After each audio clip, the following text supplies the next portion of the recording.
Bonjour peuple congolais, ngai ndeko na bino Christian Bolabia mama peuple mokozi peuple souverain, combattant résistant révolutionnaire. Lelo tozali ko benga komi benga donc PNI, donc politicien non institutionnel. Politicien non institutionnel toza ko laksango pona bato ba comprendre puisque musala tozali ko sala donc ezali ndenge moko oyo ba politicien bazali ko sala sauf que bango baleki biso na kala na muyibi na lokuta et puis donc voilà na baza reconnu donc dans l'état biso toza na reconnu à l'état mais tozali libanda tozali aussi ko sala makambu toza ko contrer bango puisque baza ko ya na lokuta sujet na biso lelo ezali donc au voyage ya Félix Antoine Tshilombo na Goma mais akosi bino ake na Lubumbashi pona akene na Goma donc ezali camouflage pona yondeko okende ko betele maboko pona yendeko azali ko kumisa ye kuna ndeko azali ko senga ke batu basangana autour ya Félix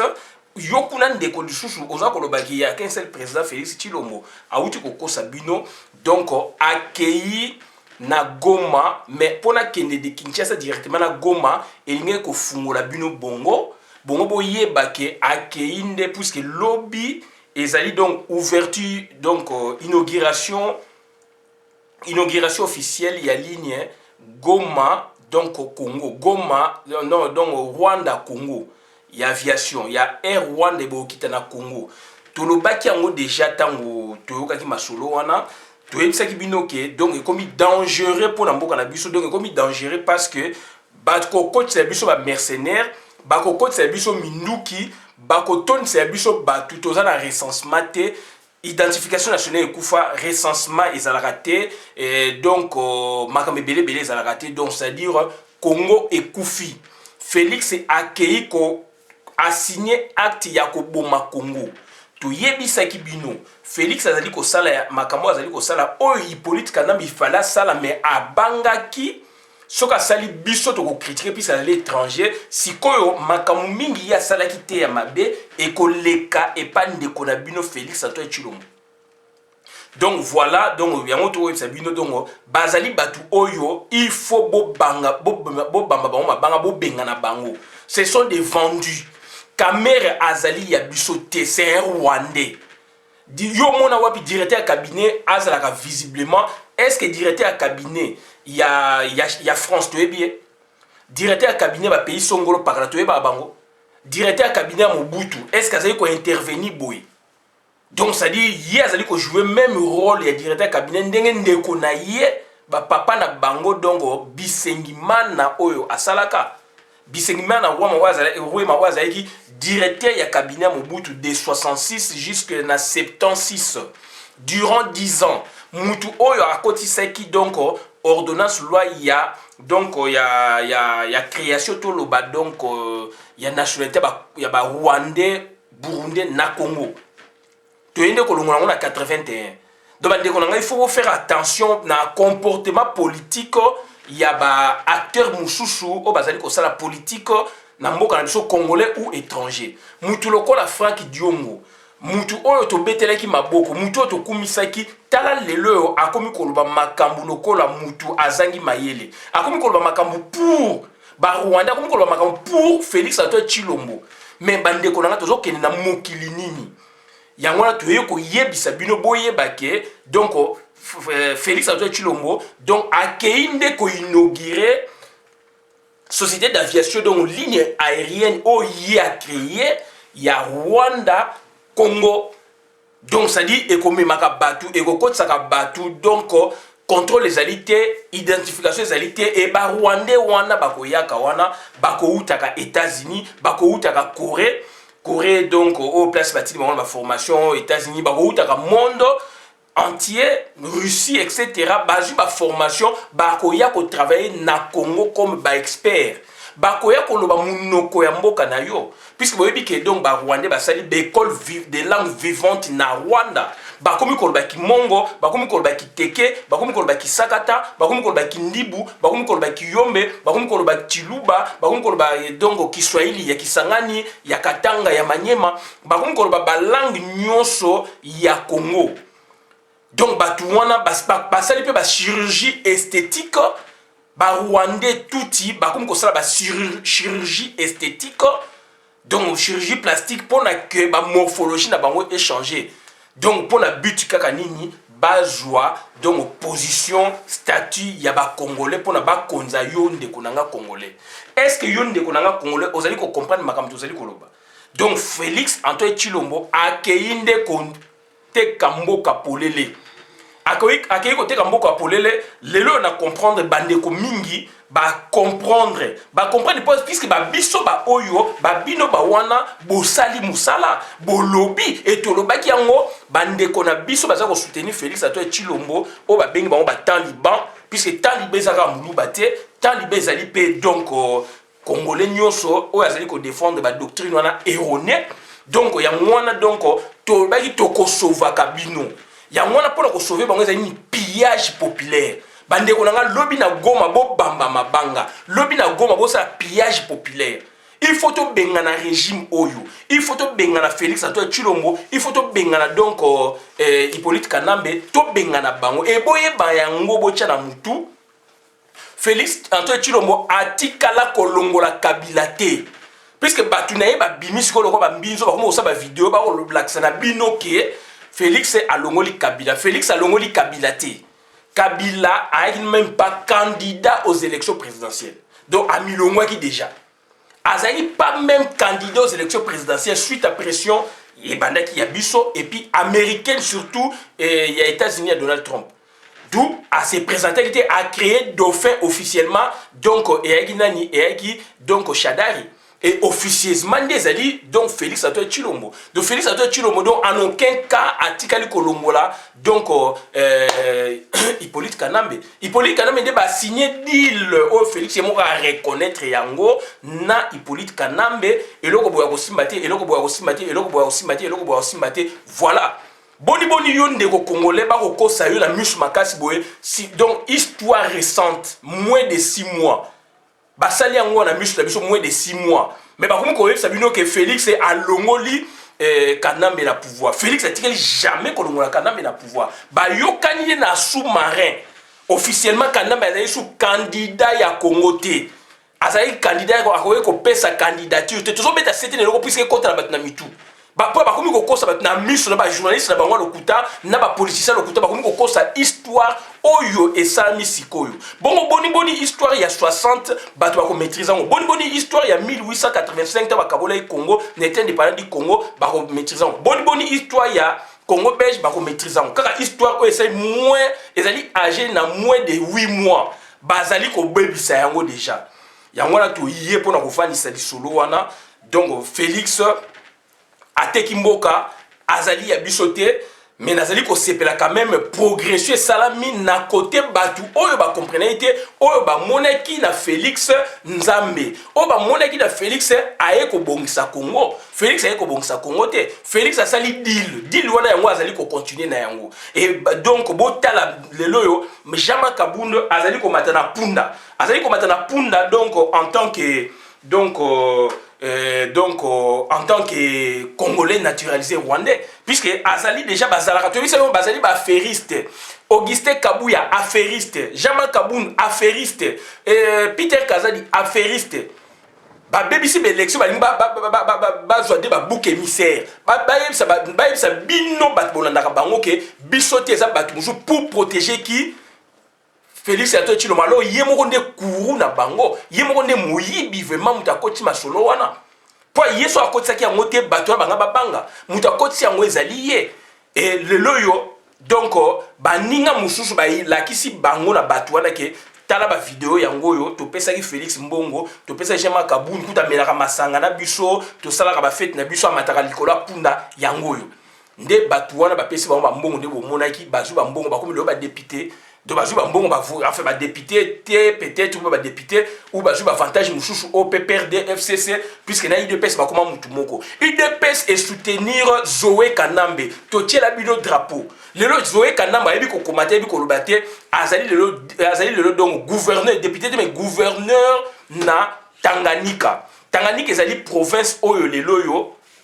ezali yankita oyo batekela ba chinois professeur Kalele grand professeur na Congo na biso alobi yango bien alors l'élection de Zoé Kanambe Zoé Kabila a commis gouverneur ba étude eza sous na valeur te na Congo donner ba chance loko pamba Hippolyte Kanambe ayo commenter Zoé Kanambe ayo commenter ba apprendre ko koma kotanga makamususu na Congo sur l'état et le bateau ba komi ko diriger biso Félix Antoine Tshilombo diplôme au boulot en Belgique déjà donc azana procès na Belgique ba condamné donc a yibi diplôme donc okuna boyebo donc c'est dit mboka ngoto zo kinesko wapi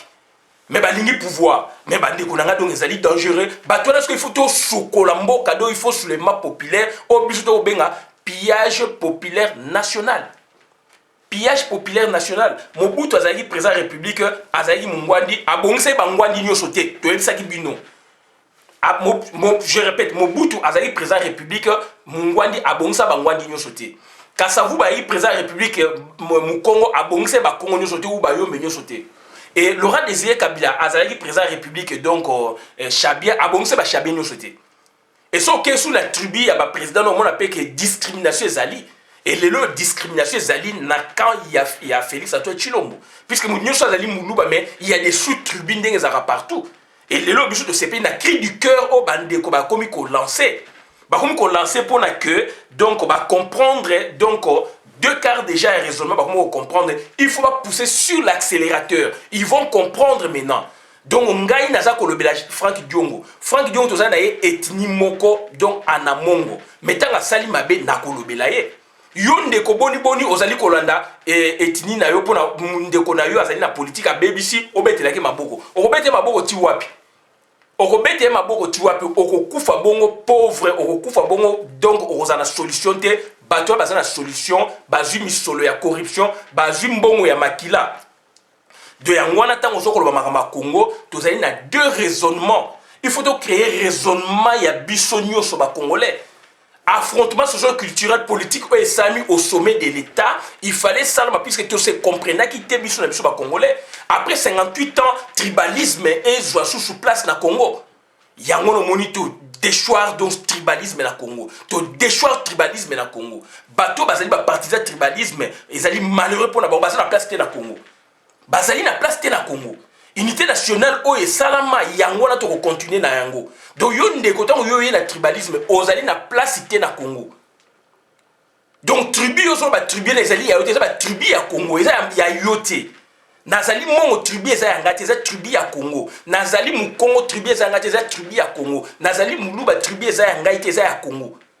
Donc yo tango zo kende na ba niaiserie na ba bouzo na ba singerie ozo mona tribu tango quand tu parles de ta tribu net tribu na yo zali propriétaire na ozali propriétaire ya tribu mokoti nga nazali propriétaire ya tribu mokoti ya Congo et ozali ndeko ça ndé erreur puisque mutu azana ba sentiment mutu azana vision et donc muluba bali muteke muluba bali mongo bali muteke mongo bali mukongo bali mutakivu donc voilà politique to ça na Congo. Et Mobutu a sali effort wana puisque azaki imbibé na théorie ya unité nationale ya grand maître né Patrice Emery Lumumba. Donc bandeko na ngai na sepeli lelo batu to bazali ko puiser na 60. Il faut to zonga na 60. 60 65 ti to zongi ti 90 ba 90 ti ba 2000 oko voit solution ya Congo. Solution ya Congo c'est traitement kala. Solution Congo ezali lelo te. Tozali la présence lelo donc na ba halogène na batu o ba côté libiso o ba lingi ko boma Congo ya ngai na yo o bazali na programme ko boma Congo. Biso tozali na ethos na biso. Ethos ba congolais façon na biso to vivaka ne to lingana to yebike ekolo oyo bandeko na biso bazala ka boye. To yebike bandeko na biso bo bazala ka boye. To lingana to se tolérer puisque toza ba congolais. Boni sko to komikola na ethos rwandais, ethos tuti, ethos ya songi, ethos ya kotuta batu mitu, ethos ya poison, ethos ya makama mabe, ya kotuta batu maboka, ethos ya koboma koboma même congolais koboma batu. Et koboma batu en masse. Botande ba bomi batu na yumbi. Toyoka ngona musika, toyoka ngona Kinshasa, toyoka ngona Bakongo, toyoka ngona Bandundu, toyoka ngona Ituri, toyoka ngona Goma partout. Boni baye pour ba bomaka batu wana eza ethos na biso de la façon na biso ko vivre ti ezali ethos o euti libanda il faut to zongisa yango libanda ndeko na ngai Comment expliquer comment qu'on emprunter ethos politique yaba rwandais? Franck Diongo, comment qu'on emprunter ethos politique yaba rwandais? Félix Antoine Tshilombo, ont emprunté ethos politique yaba rwandais. Bozali ebele belé on a ba musuba hypocrisie, bazali soi-disant opposant mais bazali opposanté. Bozali ko travailler pour le compte il y a statico, pour le compte il y a métier, il y a régime expansionniste et tout na Congo. Ndeko nangai boko zala donc ridiculiser, boko zala ridiculiser puisque peuple a télémi toko télémi sa peuple donc toko tika te makambo toko kene liboso. Solution bozo linga wana biso nyoso to lingi solution mais solution oya biso ezali ya solo ya kitoko ya nini donc pillage populaire national. Il faut qu'on bengana batouana nyoso, qu'on bengana bango comme ça toko sola malamu, toko sola kitoko cette fois-là. Puisque Mobutu va bengana qui est. Ndeko yo bengana ki Mobutu, ngana bengana Mobutu, ya bengana Mobutu asala ki ni.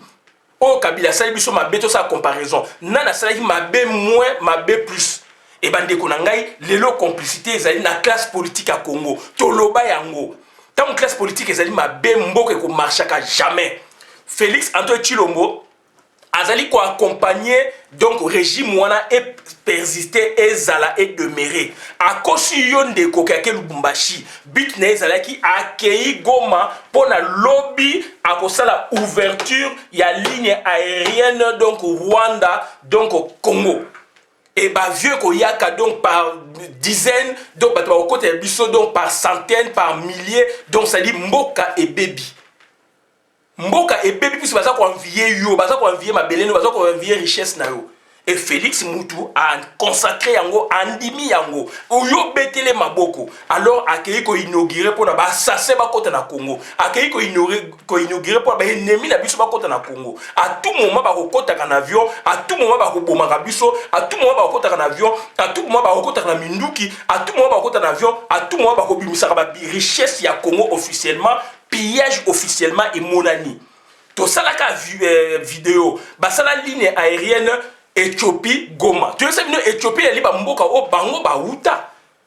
Mboka d'origine o ba tout igno sur le monde ba uta ezali Éthiopie. Botel Éthiopie ndenge le telemi. Éthiopie comme une économie makasi ezali Rwanda, Burundi, Uganda, ba Tanzanie ba piller Congo, ba investir en Éthiopie. Bazali ko créer ni ba usine sikoyo o esengeli za na Congo puisque za kita ya Congo ba transformer yango ba comme ko tchango ba pays périphérique ya Congo ba comme ko tchango neti na usine ya transformation ya cobalt ko za na wapi na Tanzanie usine ya transformation ya cobalt ya wana ya cobalt ya usine ya transformation ya coltan eza déjà dans na Rwanda. Donc, comme le pays PB na do bato ba actionnaire bango moko. Lobi so to longoli bango ba ko tika ba actionnaire ba société tika libela. Soki présent moi makasi ayete pona ko kata ba lien wana pona ke ba délocaliser ba société ya côté na biso mawato. Et Félix azali wana bato ba so ba kaza na signature. Oui, tondi maza na signature. Qu'est-ce qu'il fait depuis kaza na signature? Donc azoko sabino akoloba makambo boye na sekuna yemo akoko rendre compte na kingakati akoko makambo mususu donc bandeko na ngai o to yaka ko sabino ngwana Tshilombo akei Goma pona ko boma Congo donc esengeli to bengana Tshilombo esengeli to bengana donc Kanambe ndeto kozala malamu tant que bato ba kozala Congo ko marchakati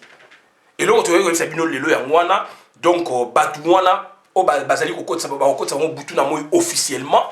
ba comme ba congolais ba opesa ba passeport officiellement ba yebi minoko na bino donc il y a programme déjà qui tracé minoko na bino déjà ba yekola ki on puna be code de langue vivante kaka bande ko na bino ba congolais ba zu misala kuna entre guillemets ba zo futa ba mbongo likolo entre guillemets ba pesi sekele nyoso ya mboka culture na biso et comme na Rwanda ezali ko la ça quand même force ya biso mais du moins donc bato ba ça ko tenir ba langue na bino baza ko contrôler bino donc bokomi komi ko assujetti bino puisque bato na ba ko yela ba diplôme minene ce sont des Congolais ils parlent nos langues etc. ba ko ya ko s'établir wana et lobby yo ko lubana ki mongo soane bo ba autant ça ba géographie ya Congo histoire ya Congo donc eloko mo so échapper ba monter et le ba créer ce que ligne ouvertement aérienne. Aussi longtemps que donc secrétaire d'État ya États-Unis tant les cas qui a le que ba ko protéger le Congo comme ba ko protéger Israël. Donc ba lingi so ba mobule za te yango ba tirer bino ligne officiellement soi-disant ligne commerciale mais ali donc militarisée. makami belé kozana se wana est-ce que biso tozana besoin matozaka na ligne aérienne entre Congo na Goma au moment où on a kati ya Congo na ba ligne mususu nanu mbandaka Kinshasa Matadi Boye Matadi Mwanda Matadi Tchela Kinshasa par exemple donc Kwango Kinshasa par exemple donc Kikwit Kinshasa par exemple donc Buta Beni etc. nanu ba vie bimité ba ligne pe bien noté ba aéroport na esamité tout ça na misala na kati belé ya osala ba infrastructure na monanité mais ba précipiter ko c'est la biso ligne wana alors tout ça conflit na batu wana et Kagame il est là à ça ko dicter Félix Antoine Tshilombo et bino bozolo ba yé président ndengeni bozolo linga to zala autour ya Félix avec de telles philosophies politiques. C'est un travail où vous avez apprécier puisque vous comprendre, il faut masser comprendre. Et quand vous avez Félix na Tshilombo, et Zali na Nzela déjà ça comme on a. Et Zali na Nzela Zali comme on a. Et Nazali ko attirer attention na Lamuka. Nazali ko attirer Nazamuta Lamuka, mais Nazali ko attirer attention na Lamuka. Oh ya ko ça la bêtise na kata Lamuka puisque vous êtes libre. Mais oh ya ko ça bêtise na Lamuka. Peuple congolais a tourné au dos, a tourné au layo. Et donc, critique koya. Toko lembate. Je me répète, Nazali ko s'adresser na Lamuka. Moutounyo so aza na Lamuka, o alinga sa l'aventure, aza libre sa l'aventure et ba conséquence et ko yé la yé. To beleli, bozali transcendant, bo créer ndeko na bino Martin Fayulu, chance et sourire a comme place à Zali, bande konanga donc ya to bi transcendance. To bengi leadership éclairé. Donc Martin Fayulu azali moko ya bino o botie maboko esali ke nzambe pe atomolié. Bondimi yango to kenende ngwana. Et mais o ya ko sala aventure puisque vous allez libre, peuple akosunola ye. Peuple akolanda yete, peuple akolanda oyo philosophie, idée, projet to zanango o peuple lingi photo bimana boumu na biso. Puisque Martin Fayulu soka linga kite alinge kolanda Félix alinge kolanda Kanambe alinge ko zabo konzi protocole alinge pe ko vivre na ndenge ya linga ko vivre wana soka sela kyango mais sela yango te azali na biso to tika ba aventure na Lamuka puisque ba baso compter dans Lamuka to tika ba aventure na Lamuka et nazali ko lancer alerte générale Frank Diongo Pierre Lumbi na lancer alerte na endroit na bino. Donc vous allez dans Congo, donc à tout moment, donc vous êtes là, vous êtes ensemble, vous êtes on ne sait pas donc vous déterminer, vous saisir. Et donc Pierre Lumbi, Azali Burundais Rwandais, yem dazo ko tchaba trouble, na rassemblement tchaki trouble, na siko na Lamuka, asa déjà trouble liboso, trouble mi balé et naza ko pesa Pierre Lumbi mise en garde.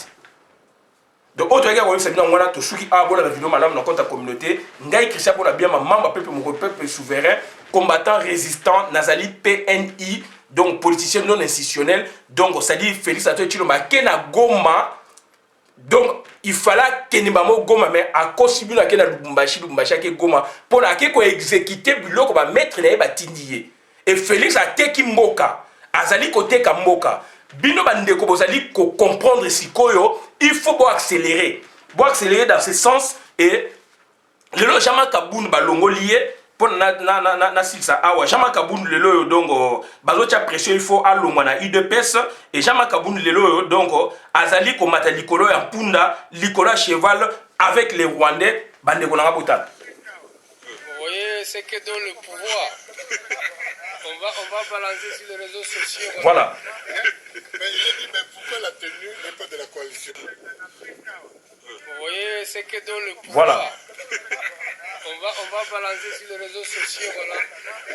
Mais il a dit, mais pourquoi la tenue n'est pas de la coalition? Et le lo Jama Kabundo a eu pression et outils de partout. Na bateau balingi ko préserver quand même valeur ya parti na bango balbi na ya démissionner mbala moko alobi a créé parti politique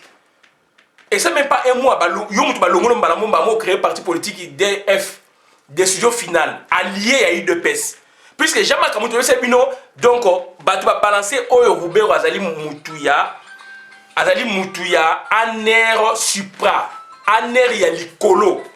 aner supra azali aner ya likolo to c'est bino. Donc Jama Kaboun azali mutu ya aner ya likolo donc aner supra donc alobaki yango bien donc ndenge donc Jean-Marc Aboun donc balancer wana et puis Roubert alobi yango bien bakotia na réseaux sociaux toyebi sabino eza aner supra aner ya barwandais oyo ezokonza Congo aner ya sende batie bino bacongolais mais aner ya likolo soki ezali dirigé par Rouberwa et Rouberwa muta balance yango donc baza ba vidéo ya Félix Antoine Tshilombo baza vidéo ba membre belé ya UDPS wana nde bapesa bango mbongo nde basolana bango basara ba fête na bango ensemble ba balancer à Jean-Marc Aboun pour la relaxa bino pour la retenir pression sur Félix. Je ne cesse de le dire. Donc, Jean-Marc Aboun, pourquoi Assali, parti politique, n'a déclaré déjà, mais membres alliés à UDPS? Pourquoi secrétaire général Mavungu, à l'ouest à UDPS, et ce parti n'est membre allié à UDPS. Allez-y comprendre, il y a quelque chose là. Puisque ceux qui va catiller, à ce membre allié à UDPS, il a déclaré, Félix Antoine Tshilombo a contredit, il était. Donc, ceux qui a longé des membres, surtout le secrétaire général Mavungu, Bruno Mavungu ba longo la ya sa pe parti na ye so ba longo na lolenge wana Jean-Marc Aboun ko panza poké puisque ba lia ke sika moko basé o sa makambo sika mona Félix Antoine Tshilombo. Donc yé parce qu'on a orgueil na ye a lobby à longo ya tika bino UDPS mazali allié à UDPS. Et nous ba nini so le partage à pouvoir ezali donc allié ko zo ka pouvoir na compte ya allié na ye. Donc bazali loko moko. D'autant que découvrir misu to fungoli bino misu bo bani ko comprendre puisque vous comprenez qui était si ko basay nini donc à longwe mazali allié et c'est même pas 2 jours bolobi bo mamo ya position mais Mavungu ta bolobi boye il avait médité quelques 3 jours 5 jours 1 semaine 2 semaines après ndé ko sa position à créer parti politique et en son temps vous l'avez critiqué. Mais Jean-Marc Aboun ne sali tabo jouer mbalamo ka position. De c'est le mot prémédité et yebani ba yebani bazarande mwana. Ba travailler ngo bazali ko lia ba mbom. Donc bande ko nangai bato ba bandi ko comprendre, allez-y comprendre, ce n'est qu'un travail puisque nous on a fait le grand travail pour que vous arriviez à ces résultats et donc vous devez encore accélérer, donc pousser sur l'accélérateur pour comprendre donc les tenants et aboutissants. Et cette fois-là, nous sommes impartiaux. Nous sommes comme arbitre. Azaline de Konayo, Moko, Sokasel Mabe frappé, c'est là où on va vous respecter. Si près où tu as outil qui n'a yé, à l'équipe émission na pasteur Bobo, alors bimi bino, donc lié ya donc combattant, résistant, toloba, au boza ko soutenir Félix bataille de pes, donc bino bozali ko banga koloba. Boza ko tinda ye aloba alobi yango atie mai na monoko te et mutu lokwa wanka chatanga loba ki donc c'est encouragé puisque azolo bango pe bien aliaka na banda kuna binoti aliaka na banda kuna binoti donc a joué position oyaye fils mukoko kuna pe a joué position oyaye na moni pe fourmi rouge abandi net ko yana ba tendance wana mais allez-y tout ça ba congolais il faut te sauver nation. Et biso de l'expérience de Félix, biso to sauver bo battre la yé, c'est là où boza ko aider eti. Biso to aider Félix à comme à niveau, to aider pe bino pour d'abord comprendre. Ce que biso to ko raisonner ndenge mona bino, donc vous n'alliez pas comprendre. Et puis Félix allait pas comprendre eti. Grâce na biso de tozo critiquer Félix, toza ko pousser à comprendre. Toza ko pousser à se raffermir dans la position oyo ba congolais bazalaka nango. Mais ali yote nde koza ko aider Félix te. Oza ko kumisa ye, oza ko kumisa ye na désordre. Alors qu'il faut critiquer mais pardon, lorsque makambe baluke kobi polele, un de vous wankacha a eu position clairement bali koloba a bandi poké na kati na bino ndenge makambe ezali na kati. Siko bino siko bokomi ko banga pona boloba. Ndeko nanga ozali congolais ozali nani? Ndeko nanga ozali wapi? J'aurais préféré na yoka wankacha, j'aurais préféré na landa wankacha, ya on a zo senga na a pousser encore plus loin, il comprendra. Et cette fois-là, ce qui maman na ye, ce qui papa oyaye, ce qui ndeko oyaye, ce qui koko oyaye, ce qui ngai na sel mabe frappenga. Et moi je marche comme ça. So maman oyangai, papa oyanga bien ka kufa, bande ko papa nanga ba ndeko na ngai, ba boye mwana na ngai asali mabe na ko tcheye na nzela. C'est là où on reçoit la lumière, c'est là où on a déchargé na babilo mo inutile et bino boza ko mona boko kumisa ndeko ezali lokola tata jibe me mayemba yango éducation donc au lieu que maman azali donc aujourd'hui mwana ndeko akomi kovanda na ndako na bino mwana na bino bokomisi petit prince asala musala asala te alors azana jeune il faut apprendre musala il faut être bien éduqué bozali kotina mwana mususu wana mwana noko aye kosala epa na bino aye kopase vacances boza mpo na bino boza konyokola ye misala basani ye ndaku ye boyeboye or boza koapprendre ye musala lobilobi bino bokozala te mwana na bino akozala nzololo akozala bolelwa nde biso bamongo balobaka akoyeba eloko moko te alors qu'il avait ses parents avec lui ou avec elle alors que mwana na mosusu papa na ye akufa mama na ye akufa aza kovivre ce que pa babino bandeko batata mwasi banoko alors bino bomone bosouffrir bofaire souffrir ye alors bokoapprendre ye bokoendurcir ye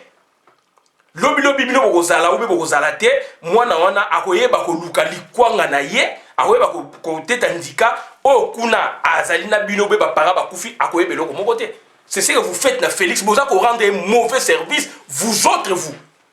oh boko banga ko yebisa Félix makama face na loba yango bandaka il faut ko lobele makamu en face ayebi makamu mingi te donc bino mona que papa Tshisekedi ndenga yebaki politique donc mwana na ye forcément yebi non to ça bino même na université professeur aza mayele mwana na ye aza na mayele ya papa na yeti donc ça rende mwana ça makama ça va donner naturel. Donc Félix Tshilombo a côté qui na UDPS na 2009-2010 officiellement. Azali fanatique ya UDPS mais il membre ya UDPS, il n'était pas donc membre vraiment ya UDPS. Donc tu sais bino botia qui teme la vérité le bimi. Donc ça dire erreur et salama qui mutino ça sala erreur bande ko bozonga na nzela. Yonde ko vani na CNZT 30 ans. On va na CNZT 37 ans. Oyebi on va na CNZT avant Félix. Na isa bino tango biso na pétinia so na yeba ki Félix c'est toujours koyoka muke Christian. Donc ça dit yondeko ovani 30 ans na CNZT olingi comprendre te batuana baza kolé la bino. Batuana ba komona ki baza na soi-disant base ba kobenga base za bino. Dans l'entre ba ça ba jeune bango bouclier ezali nani Jama Kabund Augustin Kabuya donc Peter Kazadi. Donc so bino ngolo ba boye ba so bino ba bimise bino batu mo o baza ko sacrifier ndenge ba sacrifia Albert Moleka ndenge ba sacrifia Valentin Mubaki ndenge ba sacrifia Bruno Mavungu ndenge ba sacrifia Papa Mpuila ba sacrifia banino na Papa Mouy Pierre na Belgique ye muta koti sa Félix na UDPS Papa Mouy ayeb sanga Pierre na Belgique ye muta akoti sa Félix na UDPS tant Papa Tshisekedi abelaki maladi na ba 2008-2009 ta ba zongi nde ya proposé ba kota Papa Tshisekedi même aboya ki le bivier. Et vieux Mouyaïki donc secrétaire donc aïki représentant UDPS Benelux. Tant Félix na congrès, Félix a commis secrétaire général extérieur. Moutali Bossa frappa qui est papa wana a réduire compétence neza sous Benelux te a cantonné na Liège. Donc bande konanga yom to na sanzete botala bateau bango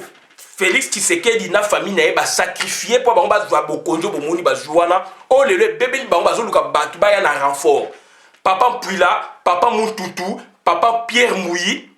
Albert Moleka Bruno Mavungu qu'est-ce que Boketu ne lui a pas dit tant ça va fantir na Félix Papa donc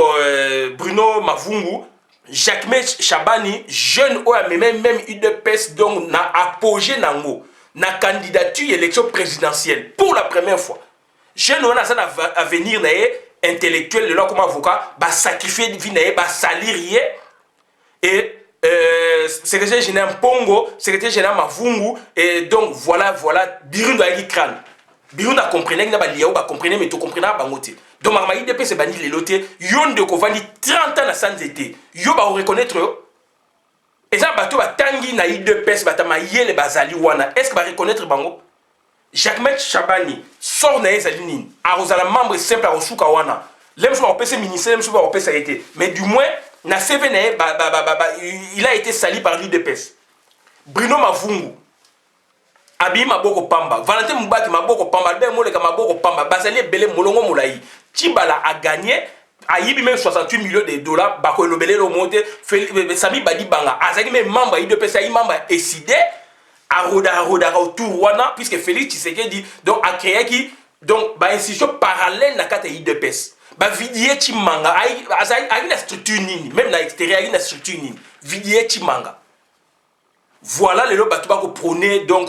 alternance bato le ba ko lia mbongo ya IDPS bango ba vidie chimanga ba boye mais yo vani 30 ans oza ko sa ba analyse makasi oyebi UDPS ozana âme ya UDPS na loba que Félix abomi âme politique à papa na ye le bato musu ba croyait na ngati o to sa ba ngomé ba débat lelo bazali wapi bozonga na débat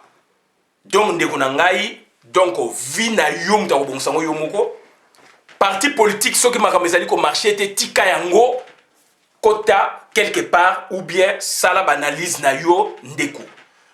voilà donc bosali ba 30 ans ba 20 ans Félix Tshisekedi atalaka nombril na ye mutulu na ye bato batalaka nombril na bango ezaka mawa mingi occasion naza mutulin de congolais o aloba yango bake na accord à Saint-Sylvestre papa Tshisekedi en tête babosani ke baokende transition babosani basani na nko ye Félix ayebika ozala président rassemblement ozala poste so ministériel tout ça sous son père baboyi même kocha qu'on prévoit donc parlementaire il y a eu de pèse. Or c'était l'unique occasion où jamais il y a qu'on remercier bateau ba ofsali ba 30 ans la sans été. Baboy ko chabango. Le a comme la présidence protocolaire a que ko signer accord. Tant ba imsika hier aux président a bossani même que na parlement même na kimuyibo ba yibi wana il fallait so ba sala qui dit la beso ka la mailler les consciencieux alinge ko prévoir aussi donc par mot ko ça une importante pona donc UDPS oyayi UDPS va bouni. Donc, donc plus de 500 parlementaires qu'on a dans son ensemble. Hier, ne serait-ce que UDPS a même 100 membres parlementaires. Tu n'as pas été là. PDG, l'entreprise publique, déjà, et mon configuration, les alliés, le Parlement, Félix n'a raison Songolo Pakala. Ce qui est le gouvernement est bimi. À moins que Bino Bandeko Lingake, donc ça dit Félix donc a renoncé. Sinon, Félix donc Bako Longolaye n'a pas raison Songolo Pakala. Il y a toujours il faut soulèvement populaire donc piège populaire national ça la maba bengana batwana. Donc voilà ce que Félix a fait. Atalaka Lubumunaye atalaka Muntute. A signé tanga yoki ke a premier ministre a osabona sous le rassemblement. Asali bêtise ba bossani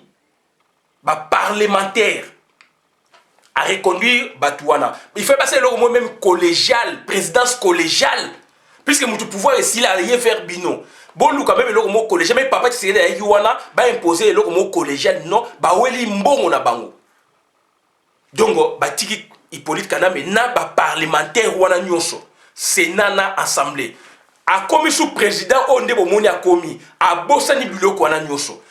tibana pareillement sami badi banga pareillement batu na ngai bandeko na ngai ya sanzete na yebi difficulté bozana ngona sanzete na zalaka na sanzete plus de 10 ans boza ko compter na batu wana batu ba ko bongisa vie na binoté donc beaucoup beb sa vie na bino donc vie et baby bango bana na bango bazana poto bana bango bazana poto ba otanga na ba gombe wana na Kinshasa na bekola malamu ba masamba na ba limité école masamba bekola belé donc bazali wana na Kinshasa bazali kitoko na libana bazali kitoko bazako yiba mbonga l'état ba pesa ba kariminer quelque part ba boyeboye ba koya ko distribuer na sanzete Augustin Kabouya batwa sont des aventuriers ba ko sabina ba discours yo yebi politique le cahier yonde ko ovai na sanzete tala kaka époque yo zali na sanzete bozaka na banani bokomona ke bato na Augustin Kabouya bazalaiti na ba seli nyo so ville à Kinshasa bon luka na époque ni bokoyeba ke ayaki na époque boye Peter Kazala ayaki na époque boye Augustin Kabouya ayaki na époque boye on a na ça kabino ça fait plus de 10 ans na plus de 7 ans na zolo baké Félix Antoine Tshilombo na yoka yete na zoka au moins Christian Badibang et Christian Tshisekedi. Donc bandeko nanga oto ega websabina ngwana tosuki awa Félix a teki mboka akoteka mboka lisusu malamu puisque ba ko wana donc ezali kangie na kingo seul ye moko nde sengeli assez délié. Félix a tikali jamais kolongola Hippolyte Kanambe ezali ba américain et puis Hippolyte Kanambe a posé une candidature té. mwana mayele ayokaka donc maloba ya edula combattant munene ya Congo membre ya UDPS akufaki atika biso na tati combattant munene donc voilà tout ça ko évoquer bango lelo puisque baza bato to bundaki na bango et bakufi donc ba tiserediste donc bandeko na ngai ezali douleur mingi yango tout ça ko ba makambo oyo e bimeli ngaka boy funa évoquer bandeko na pe to bundana bango awa donc bandeko na ezali passe mingi yo ba yebi yo te ba ko compter na yo te famille na ezali famille yibi baza na besoin ba mbongo baza na besoin na binoti baza na bino pona bo servir na bango comme base batindaka bino puisque bango baza ko gouverner bino boko gouverner te bozali bango baza ko gouverner bino boko gouverner bango te et il suffit qu'à bon comprendre le quoi na pouvoir na bango esili puisque IDPS c'est koufi donc IDPS ya Mubaki est toujours mona quand même azo sala moi azo défendre ba valeur ma idéal ya UDPS oyo ezali et comment na ba statut na bango mais ba mususu sont des affairistes mutazali ko zana Roubero ensemble et Roubero ata ba balanço ba sala nanko basalango nanko puisque bit na bango ezali baboma palu baboma UDPS eza deux grands partis politiques oyo ezalaki na clandestinité toyebisa bino Maman Thérèse Pakala azali ko Thérèse Pakasa la défaite azali ko conduire donc palu et donc directoire ya UDPS ezalaki na ndenge makambo e marchaki donc ba tout power ba yepo ba demeurer na Congo il faut que bomano ba parti politique pour comme ça ba contrôler tout le monde et aujourd'hui c'est que Franck Diongo azabani ko bimisa c'est grave donc il est contrôlé par les tout power au même titre que Félix Tshilombo président naé autre